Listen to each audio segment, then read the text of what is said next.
Assalamualaikum dan Assalamualaikum dan selamat malam. Kami dari kumpulan 8 dan pembentangan kami adalah Pembalakan dan Falsafah Alam Sekitar menurut Hamka. Next slide. Ini adalah kumpulan kami. Kumpulan 8, next slide. Baiklah, untuk pengenalan. Pembangunan negara adalah aspek utama yang perlu menjadi tumpuan kerajaan bagi mencapai status negara maju. Pembangunan melincingkan dan membersihkan satu kawasan untuk membina bangunan lain yang lebih penting. Tetapi pembangunan pesat dapat dilihat sebagai perkara yang positif kepada negara. Namun, apabila kita lihat dari sudut lain, pembangunan yang pesat melumpuhkan negara kita. Ini kerana pembangunan mengambil pokok-pokok dan hutan-hutan dan menebang mereka. Kesannya adalah penebangan hutan yang ekstrim akan berlaku. Penebangan hutan yang terlalu banyak memberi impak negatif kepada alam sekitar. Next slide.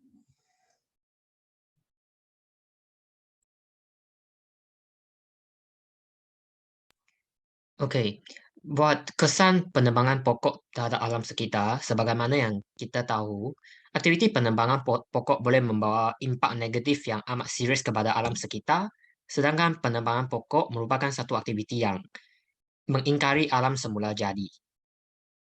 Antara kesan penebangan pokok terhadap alam sekitar ialah bencana banjir, amat berpotensi berlaku. Hal ini demikian kerana akar-akar pokok tumbuhan yang mencengkam tanah semakin berkurang akibat penebangan pokok.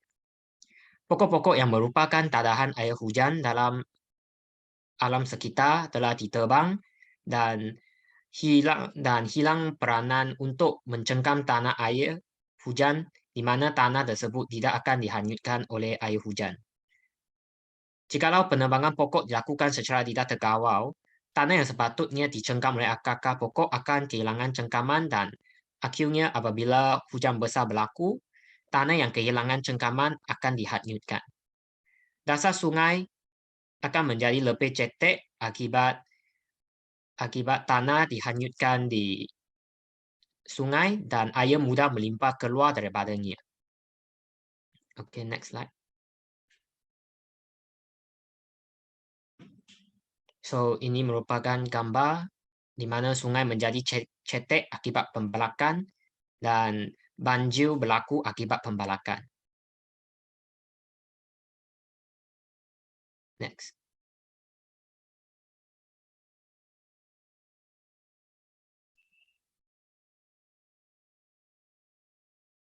So, kesan lain ialah hidupan liar akan kehilangan habitat.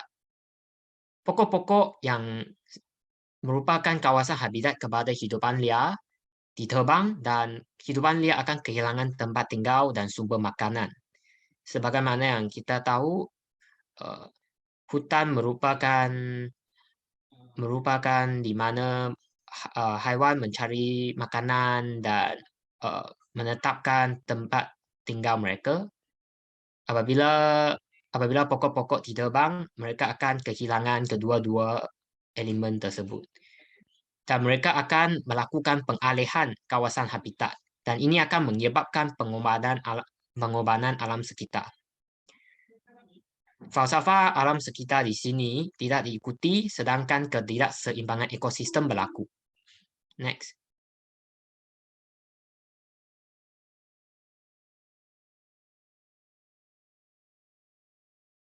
So, di sini merupakan gambar di mana hidupan liar kehilangan tempat tinggal mereka akibat penebangan pokok. Dan di sini merupakan satu gambar di mana orang hutan terpaksa mencari habitat baru mereka. Next.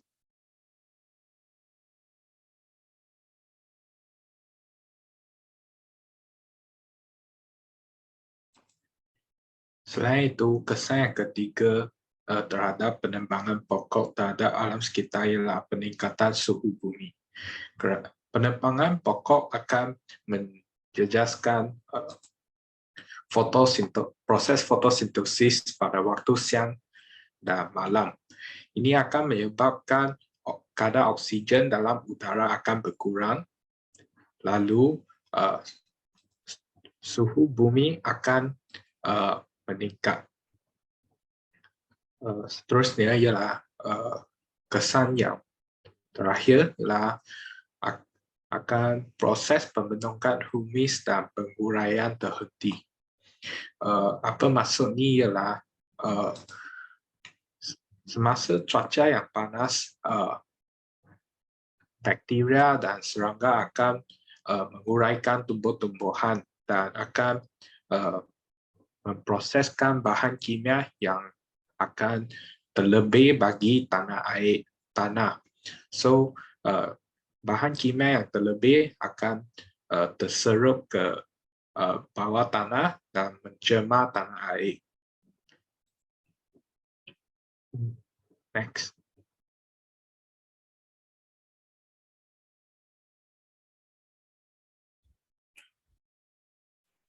Okey, seterusnya saya akan membentangkan tentang cara-cara memelihara dan memelihara pokok dalam alam sekitar.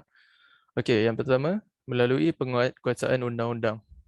Jabatan Perhutanan Alam Sekitar perlu memainkan peranan yang penting dalam menangani isu penebangan pokok dan perlu mengenakan tindakan dan denda yang berat ke atas pesalah. Kesalahan pesalah juga perlu diumumkan dan dimaklumkan di media massa untuk tujuan memberi peringatan dan amaran dan menunjukkan betapa tegasnya kerajaan dalam memelihara alam sekitar. Yang kedua, kita boleh menambahkan bilangan pasukan ranger hutan untuk memantau kawasan yang berpotensi tinggi untuk dijadikan kawasan pembalakan haram. Selain itu, dengan menambahkan bilangan pasukan ranger hutan juga boleh mengurangkan dan menjimatkan masa untuk memantau kawasan yang besar. Seterusnya, melalui penggunaan teknologi moden. Teknologi moden seperti satelit dan drone digunakan untuk memantau kawasan hutan yang luas dan juga untuk memantau kawasan yang sukar untuk dijalankan atau membuat rondaan di situ. Kenderaan seperti ATV atau all-terrain vehicle dan helikopter juga boleh digunakan untuk memantau kawasan hutan yang sukar untuk dimasuki.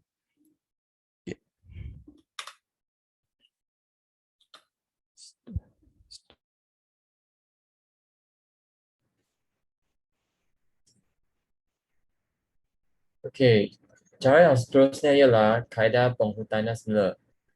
Dengan ini, boleh menanam semula pokok yang telah ditebang dan menggantikannya dengan spesies yang cepat tumbuh serta yang bermutu tinggi.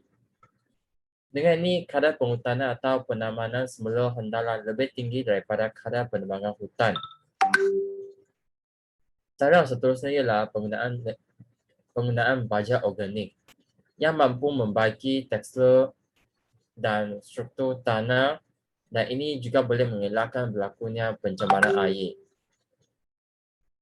Dengan mempunyai keunikan yang tersendiri yang boleh mengurai dengan sempurna dan juga mampu membekalkan nutrien yang mencukupi untuk tanaman.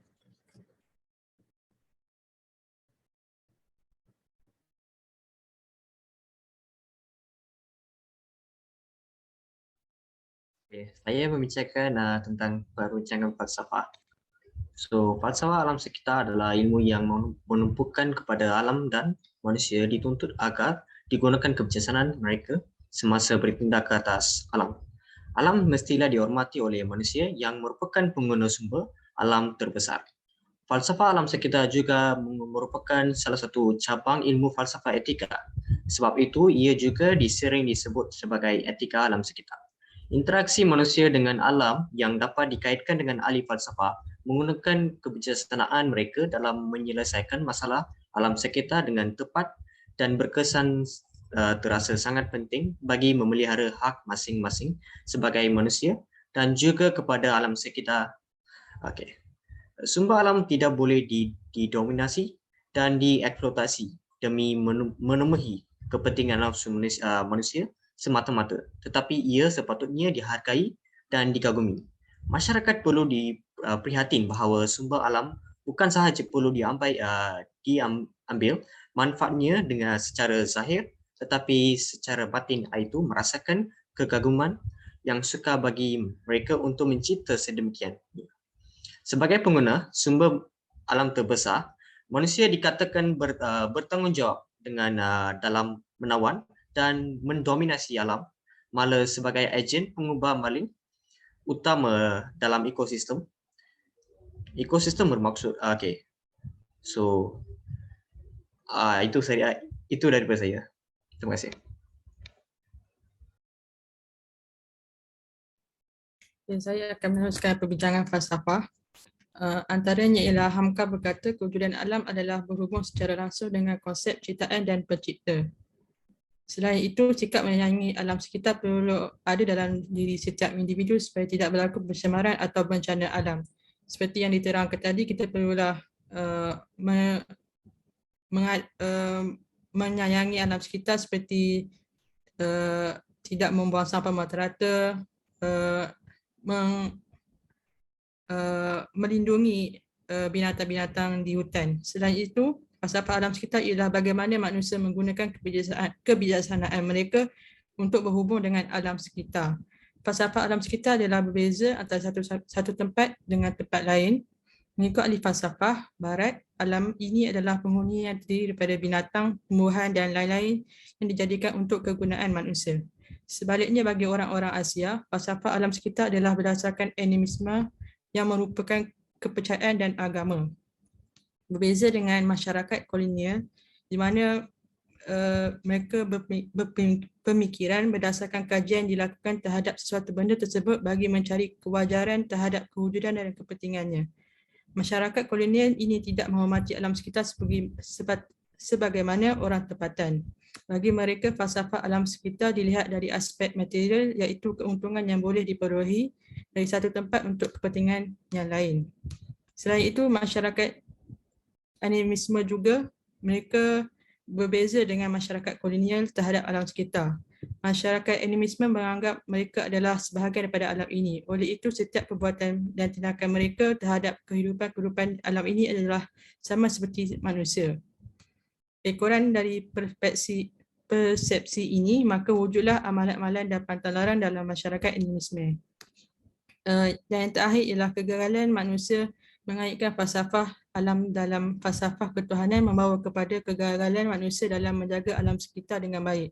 Maka dengan itu jadilah pelbagai bencana alam seperti banjir, pemanasan global yang semakin menjadi isu yang sangat hangat apabila kita tidak menjaga alam sekitar. Itu saja pada saya.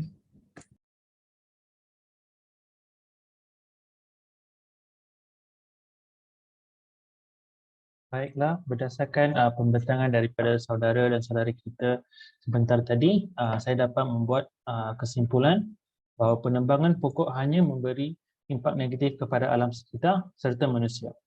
So, kita sebagai manusia haruslah bertanggungjawab untuk memelihara ciptaan Tuhan ini. Sebaliknya, kita pula sifat mementingkan diri manusia ini telah menyebabkan banyak pokok ditebang. Kesannya amat serius dan membimbangkan, seperti mana yang telah dijelaskan oleh saudara kita tadi, seperti suhu meningkat, banjir berlaku dan kita juga dapat melihat banjir yang berlaku baru-baru ini di Malaysia. So, kesannya amat serius. So, oleh itu, sifat manusia yang sungguh tidak beretika ini terhadap alam sekitar telah menyebabkan krisis sebegini berlaku. Kita sebagai umat manusia haruslah sedar bahawa segala harta benda di dunia ini merupakan ciptaan Tuhan dan kita haruslah memeliharanya kepada generasi yang akan datang agar mereka juga dapat menikmatinya. Namun begitu, selagi manusia tidak mengaitkan falsafah alam dengan falsafah ketuhanan, selagi itulah nasib alam berada dalam kebahagiaan yang boleh membawa kemusnahan kepada muka bumi. Namun begitu, jikalau pihak-pihak yang bertanggungjawab berganding bahu untuk memelihara dan memelihara alam sekitar tanpa membazirkan masa seperti mana yang telah dijelaskan oleh saudara Hazim kita sebentar tadi, masa depan bumi dan generasi akan datang dapat dijamin. Itu saja.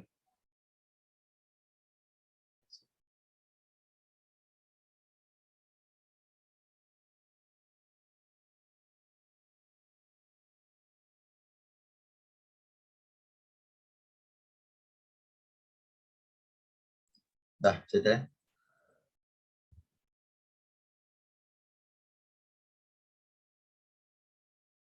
Okey, dah. Dah, settle. Dah, okay, bye.